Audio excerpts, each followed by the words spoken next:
Bonjour à tous, Charles, ingénieur, coach, auteur et conférencier. Voilà, aujourd'hui c'est la 8e vidéo et ce sont les élections en Belgique. Donc j'étais devant une école où je viens de voter. Et en Belgique, le vote n'est pas seulement un droit, mais c'est aussi un devoir. On est obligé de se rendre dans l'isoloir. Alors depuis un certain temps, je m'intéresse beaucoup moins à l'actualité. C'est quelque chose dont j'ai pris l'habitude, j'ai pris l'habitude de ne plus avoir l'habitude de me tenir au courant des nouvelles, de ne plus regarder tous les jours les journaux, de ne plus écouter tous les jours un ou plusieurs journaux parler, parce que j'ai estimé à un moment donné que cela minait le moral.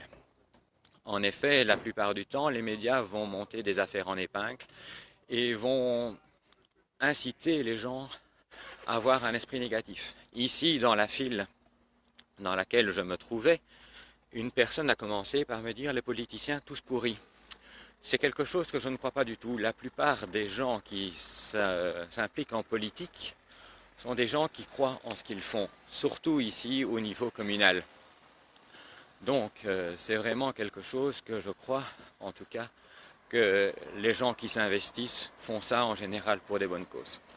Ce qui me dérange par contre en général par rapport aux élections, c'est qu'on va mettre des clans les uns par rapport aux autres. Et le soir des élections, il y a quelqu'un qui va gagner, l'autre qui va perdre, il va y avoir tout un ensemble d'éléments. Et ça, c'est encore quelque chose qui met une énergie négative.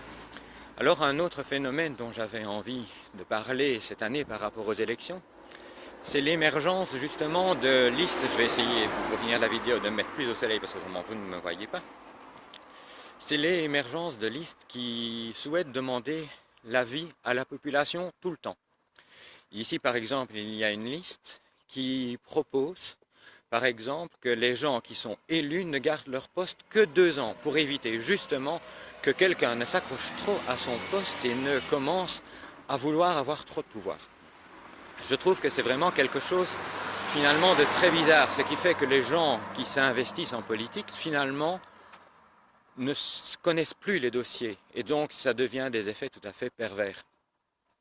Ici, dans la commune, on a eu un référendum récemment. Ça, le référendum n'était pas obligatoire, mais c'est quelque chose finalement qui a opposé la commune, qui a divisé la commune, alors que finalement, c'est le rôle des politiciens pour moi de prendre des décisions et de comprendre, de prendre justement leur place et de déterminer le bien de la commune en dialoguant. Si on demande ici dans la commune à 30 000 personnes ce qu'elles veulent, de toute façon, il y a des gens qui seront pour, il y a des gens qui seront contre. C'est une évidence. Et de toute façon, ça ne simplifie en rien la qualité de ce qui est décidé. Il y a des gens qui veulent quelque chose et d'autres qui ne veulent pas quelque chose. Et donc finalement, demander l'avis à la population à tout bout de champ, ce n'est quand même pas une solution. Voilà un peu ce que j'avais envie de vous partager de grand matin. Ici, je suis en partance pour la Suisse, mais ça, c'est ce dont je vous parlerai demain. Bonne journée!